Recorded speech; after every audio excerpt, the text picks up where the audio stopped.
안녕하세요. 이번 시간에는 폴딩 앳 홈, 슈퍼컴퓨터를 뛰어넘다라는 주제로 얘기를 해보도록 하겠습니다. 일단 폴딩 앳 홈이라고 하는 이제 이 프로젝트가 뭐냐면 이분이 만드신 거예요. 이분이 처음에 논문을 쓰시고 지금도 추진을 하고 계신 걸로 알고 있는데 2000년 10월에 시작된 분산 컴퓨팅 프로젝트 중 하나인데요. 지구상에서 가장 강력한 슈퍼컴퓨터라고 이제 주장을 하고 있습니다. 근데 실제로 성능도 굉장히 빠른 걸로 나오는데 일단은 코로나19 치료법 개발에 기여를 상당히 많이 해서 현재 많이 그 명성을 얻고 있는 슈퍼컴퓨팅 프로젝트 중 하나입니다. 그래서 홈페이지를 한번 보면은 이렇게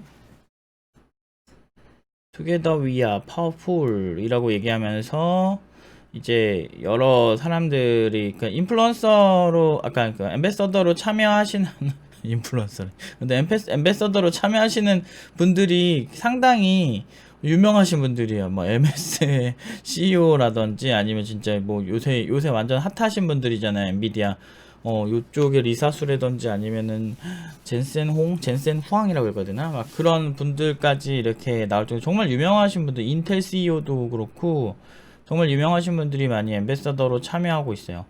그래서 정말 뭐라고 해야 될까? 이게 굉장한 프로젝트라는 걸 아실 수가 있습니다. 지금 코로나19 관련해서 그 코로나19가 움직이거나 이런 부분들에 있어서 상당히 기여를 많이 했대요. 그러니까 그 바이러스가 어떻게 생겨 먹었는지에 대해서 이렇게 그 진단하고 그걸 분석해내는데 굉장히 기여를 많이 했다고 합니다. 그래서 이 프로젝트에 참여하실 거면 여러분들은 이렇게 각자 자기 플랫폼에 맞게 다운로드를 하시면 돼요. 그러면은 이거에 대해서 조금 더 디테일하게 얘기를 하자면 이게 그러니까 이쪽에서 이제 연구를 해야 될 주제들을 선택을 하겠죠. 우리는 거기에 이제 컴퓨팅 파워를 제공하는 거죠. 그러니까 유휴 자원이라고 그러는데 이제 그러니까 남는 자원들 있죠. 남는 자원들을 이제 제공을 하는 거죠. 그래서 컴퓨터에 있는 좀 전력 소모가 조금은 될 수 있다. 우리가 매번 이제 플로드를 하는 건 아니니까 그래픽 카드나 이런 것들을 그래서 이제 GPU에 있는 남은 어떤 연산들을 제공을 하는 거다. 굉장히 많은 정말 유명한 정말 글로벌 회사들이 많이 이 프로젝트를 지원을 하고 있어요.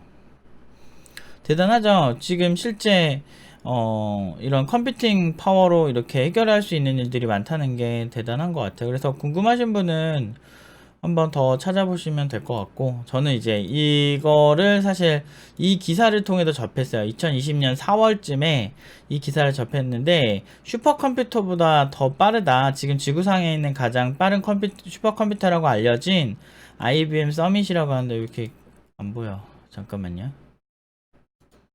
요 IBM 서밋이라고 하는 요 슈퍼컴퓨터에 비해서 12배 이상 빠른 이제 성능을 보여줬죠.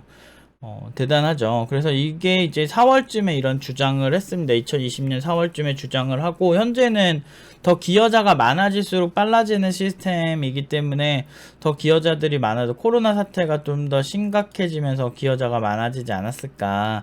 그래서 더 빠르지 않을까라는 거. 이게 되게 무서운 게 그런 거죠. 이제 연산을 해야 될 대상이 있는데 생각보다 그게 엄청 빨리 그러니까 생각보다가 아니고 그 연산 처리해야 될 무언가가 있는데 그거를 기여자가 많아질수록 좀 더 빨라지는 구조라는 거죠. 이게 원리는 되게 단순해요.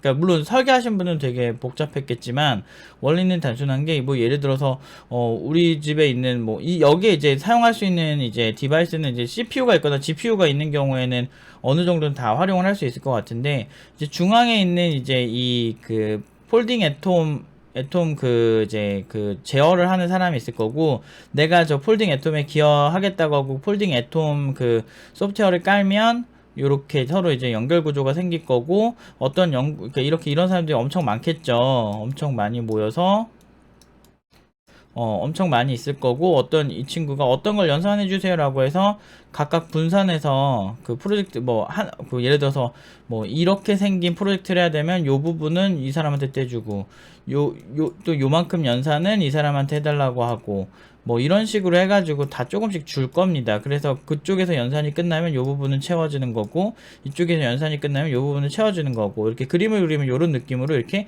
하나의 프로젝트를 조각조각 내서 이렇게 처리를 하는 거죠. 근데 막상 저런 걸 개발하려면 졸라게 힘들어요. 그러니까 난이도가 되게 높은 작업입니다. 그래서 저런 작업들은 사실은 굉장히 이게 2000년대 초반부터 이렇게 해온 이유가 있죠. 왜냐하면 예를 들어서 이제 컴퓨터를 우리가 이렇게 하다가도 저 소프트웨어를 깔고 우리가 어떤 임무를 할당받아서 연산을 하고 있는데 이 연산이 미처 끝나지 않은 상태에서 우리가 컴퓨터를 꺼버린 거예요. 그러면은 이 작업 같은 경우는 날아가는 거잖아요. 날아가면 이거에 대해서 이 사람이 처리해서 결과값을 주지 않은 상태라면 이거를 또 다른 연결된 사람한테 이제 줄 세워놓고 이 사람 이렇게 연산하고 있던 게 있으면 그게 끝나고 그 다음에 이 사람한테 연결시켜주는 이런 구조들도 만들어야 되기 때문에 사실은 설계가 상당히 복잡할 수밖에 없는 구조를 가지고 있죠. 그러니까 이런 분산 컴퓨팅 기술들은 구현 난이도가 상당히 높다는 게 가장 큰 문제 중 하나인 것 같습니다. 그러니까 왜냐면 그 구현 난이도에서 그 정확도를 살려줘야 큰 문제가 안 생기겠죠. 근데 이 프로젝트가 2000년대 초반에 시작해서 지금 20년 가까이 지난 프로젝트니까 나름대로 성과를 잘 보이는 거 아닐까 싶습니다. 그러니까 보통 이제 이런 이제 MIT 출신의 학자시고 워낙 대단하신 분이에요. 근데 이런 분들 같은 경우는 보통 이렇게 좀 장기적으로 이런 프로젝트를 좀 이렇게 끌고 오시더라고요. 그리고 자기가 만든 기술이 사회에 기여할 수 있다는 게 또 하나의 또 매력인 것 같고, 어쨌든 이게 실제 이제 성능적으로도 이제 엄청 빠른 거 보니까 대단한 것 같습니다. 한 12배 정도 되는 것 같아요. 이게 정확히 수치 모르겠는데 뭐 이쪽에서는 15배 정도라고 얘기는 하고는 있는데 아무튼 되게 굉장히 상당히 흥미로운 기술입니다. 근데 이제 여기서부터 그냥 제 생각인데, 이제 그 분산 컴퓨팅이 꼭 좋은 일만 가능하면 좋겠지만 사실 이게 악용되면 상당히 위험합니다. 성능이 엄청 좋은 만큼 악용될 경우 위험합니다. 그 디도스 공격이라고 이제 아시는 분들 되게 아실 거예요. 이거 같은 경우는 분산 처리라기보다는 분산 컴퓨터를 활용한 공격이거든요. 그러니까 뭐 여러 컴퓨터를 이제 우리가 이제 우연히 그냥 어떤 소프트웨어를 까실 때도 사실은 좀 막 까시면 안 되는 게, 이렇게 막 설치를 아무거나 막 하다 보면 사실은 저 디도스 공격을 위한 어떤 좀비 컴퓨터를 만드는 소프트웨어들도 상당히 있거든요. 우리는 그냥 좋은 소프트웨어인 줄 그냥 알고 깔았는데 이제 설치를 했는데 사실은 디도스 공격을 위한 어떤 클라이언트인 경우도 왕왕 있어서 사실 알게 모르게 여러분들이 디도스 공격을 위한 어떤 좀비 컴퓨터가 되는 경우가 많아요. 그러니까 디도스는 공격 방식이 상당히 여러 가지가 있는데 뭐 1세대, 2세대 뭐 이런 식으로 세대가 좀 나뉘긴 하지만 큰 틀 그냥 대략적인 느낌만 말씀드리면 그러니까 해커가 비슷해요. 되게 비슷해요. 폴딩 앳 홈처럼 이제 지시하는 사람이 있고 그 사람이 이제 이 사람에 연결된 그 다양한 이제 좀비 컴퓨터들 있죠. 감염된 컴퓨터들. 그 컴퓨터를 이용해서 뭐 예를 들어서 뭐 구글이 있어. 그러면 구글을 공격하라 이런 식으로 이렇게 지시를 내리면 얘네들이 계속 그 페이지에 가서 새로 고침을 졸라 누르는 거죠. 그러니까 졸라 누르는데 이게 사람이 누르는 것보다 졸라 빠르고 굉장히 데미지를 잘 줄 수 있게 그렇게 눌러서 이렇게 가끔 디도스 공격으로 이제 서버가 다운이 됐다는 거는 엄청난 걸로 다운이 된 게 아니고 그냥 진짜 트래픽이 몰려서 다운이 됐다는 거예요.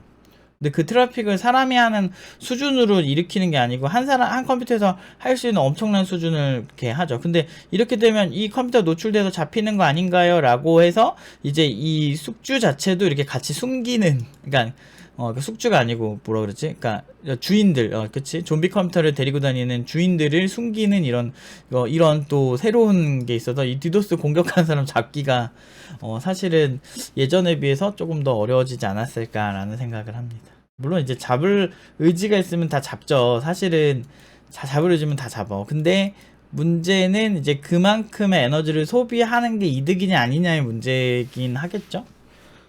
뭐 그래서 사실 이게 무조건 안 잡힌다고 보기는 좀 힘들어요.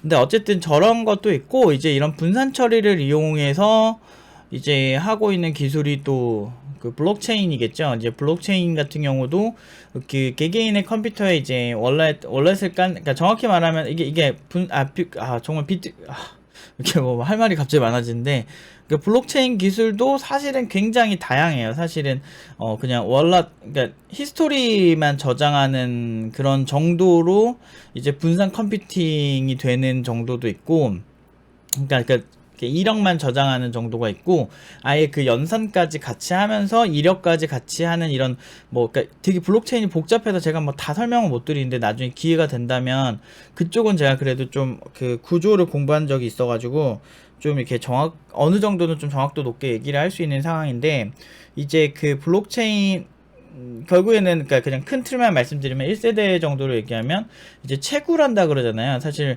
채굴 자체보다는 이제 그 데이터를 이제 채굴을 하는 사람이 데이터까지 보존을 하고 있는 거죠. 그래서 그 보존을 하고 있는 데이터들이 블록체인은 분산 원장이라고 얘기하잖아요. 그래서 이제 분산해서 우리가 가지고 있자, 이런 히스토리들을 가지고 있자, 이런 얘기인데, 그 거래 내역을 서로 같이 증명하자는 거예요. 그러니까 보통 이제 금융사 같은 경우는 그 은행에서 보장을 해주는 거를 신뢰한다면, 이제 이 분산 원장 같은 경우는 거래가 이루어지고 보통 이제 유효 거래라는 그 거래량이 있어요. 그러니까 그 거래량이라기보다는 서로 컴퓨터들이 다 연결이 이렇게 좀 돼 있습니다.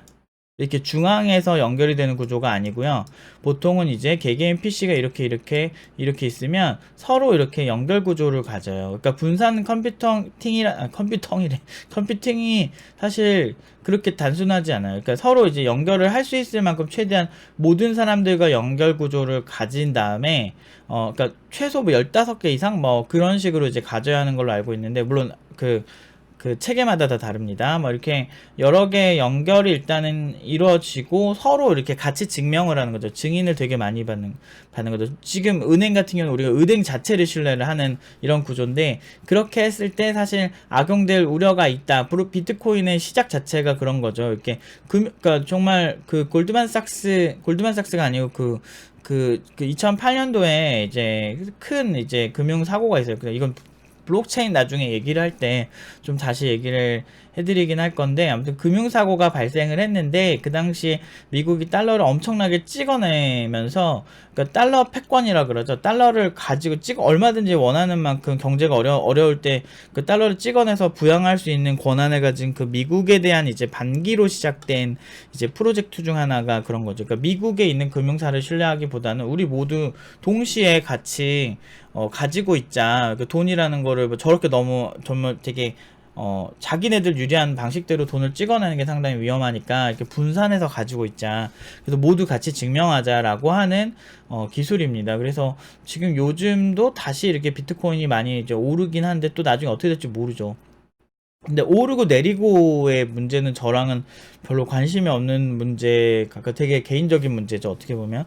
근데 투자적인 측면보다는 이제 기술적인 측면, 그 기술을 가지고 어떻게 활용을 할 것인가, 이런 측면에서 저는 아무래도 선생님이다 보니까, 그 강사고 선생님이다 보니까 좀 그런 거에 관심이 더 많은데, 우리 애들을 취업을 시킬 때 블록체인으로 한창 좀 많이 갔었어요. 3년 전부터. 지금도 종종 갑니다. 지금도 종종 가는데, 블록체인 업체로 이런 것도 좀 알고 보시면 좋을 것 같아요. 그러니까 우리가 그냥 뭐 저 블록체인 개발자예요 이렇게 하고 그냥 그 관련된 이제 어떤 그 조금 API만 사용하는 수준으로 하기보다는, 이런 분산 컴퓨팅이라는 게 사실은 되게 공통 기술을 많이 사용하고 있다. 이 정도만 아시면 좋을 것 같아요. 요런 기술을 사용을 하려면 사실은 그러니까 조금씩 디테일은 달라요. 뭐 예를 들어서 뭐 이렇게 지금 이제 블록체인 쪽에서는 사실 뭐 CPU 연산도 중요하고 뭐 GPU를 사용하는 경우도 있다고 하는데, 뭐 그거는 이제 그 코인들마다 좀 그 시스템이 좀 다르기도 하고, 그러니까 이쪽은 좀 아무튼 좀 그래요. 좀 복잡해요. 사실 그 코인마다 설명할 게 너무 많고, 그 방식이 다르고, 새로운 뭐 그 방식들이 많이 제한되고 있고 많은 암호학자들이 그쪽에 기여를 하는 걸로 알고 있는데 또 그런 게 많긴 하지만 그러면은 제가 여기서 추천하고 싶은 기술은 이 폴딩 애톰이라는 여러분들이 프로젝트, 그러니까 저렇게 엄청난 프로젝트가 아니더라도 여러분들 분산 프로젝트를 뭐 친구들이나 아니면은 어떤 그런 친구들과 한번 해보고 싶다, 팀노바에서도 한번 해봐도 되게 재밌겠네요. 충분히 소화하고 남을 친구인데 요거는 한번 기계인 팀장님 통해서 같이 이렇게 분산 컴퓨팅 서로 기여하면서 하는 이런 좀 그러니까 슈퍼컴퓨터까지는 아니지만 그래도 괜찮은 컴퓨터 정도 성능 나오는 프로젝트 한번 진행해봐도 재밌을 것 같기도 하고, 이제 기본적으로 TCP/IP에 대한 여러분들이 좀 네트워크 그 OSI 7계층에 대한 공부를 하시면 좋고, 그 중에서도 이제 그 컴퓨터 프로그래밍 영역 쪽에 있는 TCP/IP나 이제 UDP 뭐 요런 쪽을 많이 보시면 상당히 좋습니다. 그래서 보통 이제 TCP/IP, UDP로만 나뉘지는 않아요. 이제는 조금 뭐 RUDP라든지 뭐 퀵이라든지 좀 다양한 좀 새로운 패러다임이 많이 제시되고 있으니까 그런 걸 공부를 하시면 상당히 도움이 많이 될 겁니다. 그리고 어떻게 이게 가능한지를 아셔야 되는데, 제가 누누이 이제 말씀드리지만 이제 내가 웹 개발자면 웹만 해야 되고 뭐만 하면 뭐만 해야 되고 이런 식으로 이제 생각하는 개발자들이 굉장히 많습니다. 하지만 저는 그거에 별로 동의하지 않고요. 실제로 이런 그 분산 컴퓨팅에 이제 사용되는 기술들은 네트워크 기술도 있지만 이 프로세스를 관리하는 그런 루틴에 대한 어떤 복잡한 설계도 굉장히 중요하고, 그리고 이제 기존에 없는 방식으로 처리를 한다는 건 창의력도 필요하다는 겁니다. 그래서 구조 설계가 상당히 중요해요. 아까 말씀드린 것처럼 중간에 어떤 컴퓨터가 처리하다 그냥 나가버리면 그쪽이 그냥 비어버리잖아요. 그렇게 비어버리는 거에 대한 처리는 어떻게 할 것인가, 어떤 게 좀 더 좋은 것인가, 이런 거에 대한 이제 그 어떻게 줄 세워서 이런 프로젝트를 하는 게 좋은 것인가, 이런 것도 필요하고, 그리고 이제 제가 클라이언트 개발할 때 종종 설명하는 이제 스레드 풀에 대한 개념들이 있어요. 그러니까 어떤 일을 그러니까 1차원적으로 주는 게 아니고 일을 그 다음에 줄 세워서 너가 다음 할 일은 이거야, 너가 다음 할 일은 이거야, 이런 식으로 주는 이런 기술, 클라이언트적인 기술도 필요하다는 거죠. 그래서 제가 괜히 팀노바에서 복합적으로 가르치는 게 아닙니다. 이게 괜히 그러니까 나쁘다는 건 아니에요. 하나에 특화시켜서 뭔가 가르친다는 건 뭐 빠르게 어떤 취업시키는 데는 가장 어떻게 보면 효율적인 방법일 수 있죠. 근데 대부분의 사람들은 취업을 해서 공부를 많이 할 수 있을 거라 생각하는데 대부분은 바쁩니다, 회사는. 그래서 그 사전에 그 공부를 하는 게 더 좋고, 그리고 여러분들이 그 뭔가를 하면서 동시에 하는 게 사실 쉽지는 않아요. 물론 그게 가능하신 분들도 계신데 보통 각오로 그게 되는 게 아닙니다. 그리고 엄청 독해야 됩니다, 사람이. 그래서 보통 저를 만나면 제가 교육을 할 때 좀 복합적으로 교육을 하려고 하죠. 아무튼 이런 기술들도 상당히 흥미가 있고, 제가 또 좀 재밌는 기술들 보면 한 번씩 이렇게 소개를 시켜드리고 관련 공부는 뭐가 필요한지 좀 알려드릴 건데, 보통 이 경우에는 확실히 네트워크 통신이랑 그 다음에 이제 운영체제랑 그리고 일을 어떻게 분산할 건지에 대한 뭐 이런 그 알고리즘도 좀 있어요. 그러니까 그런 거나 이렇게 시스템 구조를 잡는 방법도 있고, 그리고 분산 처리를, 근데 분산 처리인데 그냥 분산 처리가 아니고 지금 GPU로 연산을 하는 거거든요. 아예 대놓고 그래요. 당신의 남는 GPU 자원을 우리에게 기여해달라 라고 얘기를 하고 있는데, 그래서 GPU, 그러니까 지금 엔비디아 쪽에서는 제가 알기로는 쿠다 코어 프로그래밍을 제공을 하는데, 그 쿠다에 대한 공부도 좀 필요하다는 거죠. 뭐 막 정말 이렇게 하다 보면 할 게 많긴 한데, 그러니까 흉내라도 내려면 뭐 저런 느낌으로 하시면은 뭐 불가능하진 않습니다. 그래서 팀노바에서도 이런 거 하면 재밌겠다 하는데 이거 가지고 뭘 연구하지? 그러니까 주객이 전도돼서 사실 요새 업무가 너무 많아서 막 개발도 해야 되고 사람들 응대도 해야 되고 강의도 해야 되고 막, 그래서 뭐 정신이 없긴 한데, 요즘 돌아가는 게 오히려 코로나 때문에 좀 우울했는데 하고 싶은 게 좀 많아졌습니다. 그래서 학생들이랑 좀 이런 거 해도 재밌을 것 같고, 기경현 팀장님이 저보다 이런 쪽을 많이 담당을 하세요. 저 같은 경우는 보통 이제 창업이나 이런 쪽에 많이 같이 얘기도 하고 막 이렇게 하는 편인데, 아무튼 되게 흥미롭습니다. 그래서 요런 기술도 재밌고 메타버스도 되게 재밌고 세상이 정말 재밌어지는 것 같아요. 아무튼 여러분들도 좀 자극 받으시고 공부하시는데 좀 더 힘내셨으면 좋겠습니다. 먼저 제가 제일 좋아하는 말이 있어요. 흐르는 물은 썩지 않는다라는 말인데, 이게 제가 초등학생 때 실험실에서 그 선생님이, 그러니까 자연 시간, 옛날이다 진짜 초3 때 선생님이 되게 좋으신 분이셨는데, 그때 자연 시간에 이렇게 실습을 하는데 거기에 이제 우유를 이렇게 물에다 넣고 이렇게 이거를 계속 그러니까 기포를 발생하는 어떤 기계를 이렇게 넣어요. 그렇게 계속 기포를 발생시켰을 때 물이 더러워지는지 깨끗해지는지 하는 실험이에요. 하나는 우유를 그대로 놓고, 그리고 그대로 놓은 거는 이제 일주일만 지나도 썩죠. 그래서 막 이렇게 썩고 있는데, 이렇게 많이 움직이는 거는 안 썩더라고요. 그래서 제가 그게 어떤 자연의 순리라고 생각해서 그때부터 저는 흐리는 물은 썩지 않는다라는 말을 되게 좋아하는데, 그러니까 결국에는 아무것도 하기 싫을 때도 있어요. 아무것도 하기 싫을 때도 있는데, 사실은 그 시간이 진짜 소중하다는 거를 못 느끼고 살 수도 있잖아요, 우리가. 물론 이제 저는 항상 좀 허무주의이기 때문에 인생은 어차피 죽으면 끝이다라고 생각을 하기는 합니다. 그렇지만 그렇게 허무한 스탠스를 취하진 않아요. 제 특성상. 그러니까 제가 이게 결국에는 어떻게 살든 상관없는데, 인간이라는 게 기본적으로 타고난 게 남들보다 좀 뛰어난 거를 더 선호하고, 그리고 이왕이면 좀 전문적인 일을 했을 때 뿌듯함을 느끼는 게 있더라고요. 저도 사실 뭐 일을 열심히 하고 싶어서 하는 건 아닌데, 뭐 사실 제 유일한 취미가 뭐 여행 가는 거였어요. 해외 가는 것도 좋아하고 그런 취미였는데, 그런 게 다 막혀버리니까 너무 우울하더라고요. 한동안 작년에 되게 우울했는데, 이제 요즘 같은 경우는 이제 이런 것 좀 이슈 같은 것들, 그리고 내가 어떻게 하면 팀노바 팀원들한테 좀 재밌는 이슈 같은 걸 전달할 수 있을까, 이런 걸 좀 더 신경을 쓰게 되는 것 같습니다. 그러니까 그래서 오히려 그러니까 계속 이렇게 일을 하면서 살 수는 없겠지만 그래도 너무 재밌어요. 요즘은 이런 게 되게 재밌어서 여러분들이랑 같이 이렇게 이런 시너지를 좀 받고 싶다는 생각이 들더라고요. 어쨌든 좀 관련 기술, 저도 이제 항상 꾸준히 개발하고 있으니까 뭐 많이는 못합니다. 아무래도 그 학생들이 더 중요하다 보니까 많이는 못하는데, 그래도 꾸준히 우리가 있는 시간 내에서, 코로나로 인해서 우리가 갇혀있다 이렇게 생각하지 말고 썩지 않게 흐르기만 하시면, 사실은 돈을 쫓지 않으셔도 알아서 실력 좋은 개발자들은 고연봉 줄 테니까 우리랑 같이 하자라는 많은 대표님들이 찾게 됩니다. 저 같은 경우는 그런 경우가 너무 많아가지고, 사실은 소문을 통해서 와서 저 사람이 뭐 괜찮다 이런 소문으로 많이 소개를 받았고, 지금 제가 가르친 친구들이 그런 기류가 조금씩 보여요. 그래서 실제로 한 2년 이렇게 되는 친구들은 굉장히 CTO로 가는 경우도 진짜 많고, 처음부터 가는 친구들도 있고, 그러면서 약간 더 많은 책임감을 느끼게 되고, 그래서 좀 더 있는 기간 동안 정말 더 잘하게 만들어야 되겠다는 생각이 들더라고요. 근데 여러분들이 팀노바 못 온다고 해서 이거를 못하는 게 절대 아니에요. 제가 아까 말씀드렸잖아요.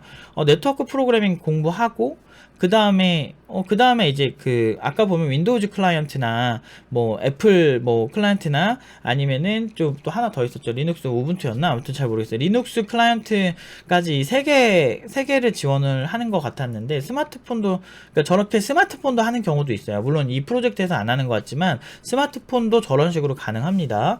그래서 그런 어떤 클라이언트를 만들 능력이 되면은, 사실 뭐 멀티 플랫폼은 안 되더라도 이렇게 윈도우즈용으로 쫙 친구들한테 해서, 야 너희들의 그걸 모아주면 그거 가지고 내가 머신러닝을 하겠다, 이렇게 해도 되잖아요. 설계가 근데 굉장히 어려운 프로젝트 중 하나예요. 저거는 사실은 학생들이 하기에는 조금 좀 무리가 있는데, 근데 단순하게 심플하게 만든다면 괜찮을 것 같아요. 근데 저런 게 재밌잖아. 나는 그 IT 업계에서 그러니까 제가 교육을 했을 때 제일 뿌듯한 게 뭐냐면, 돈이 안 되는데 되게 혁신적인 거에 도전을 시킬 수 있고, 그걸 못한다고 해도 그런 자극을 학생들한테 줄 수 있다는 게 제가 이 직업을 하는 이유 중 하나인 것 같습니다. 그러니까 이게 돈을 벌기 위한 개발이랑 사실은 그냥 하고 싶은 개발이랑 조금 차이가 있을 때가 있습니다. 그래서 그럴 때 상당히 좋은 것 같습니다. 아무튼 굉장히 영감을 많이 주는 거였고, 그래서 이제 하나가 강하기보다는 이제 함께 모여서 강해지는 그런 이런 패러다임이 작년부터 스물스물 올라오더니, 정말 뭐 블록체인도 그렇고 이런 여러 가지가 참 재밌어지는 것 같습니다. 플랫폼화 시키는 느낌도 좀 들어요. 아무튼 좀 많이 이렇게 자극 받으시고 공부 열심히 하도록 하겠습니다. 열심히 하시죠, 같이. 여기까지 하겠습니다.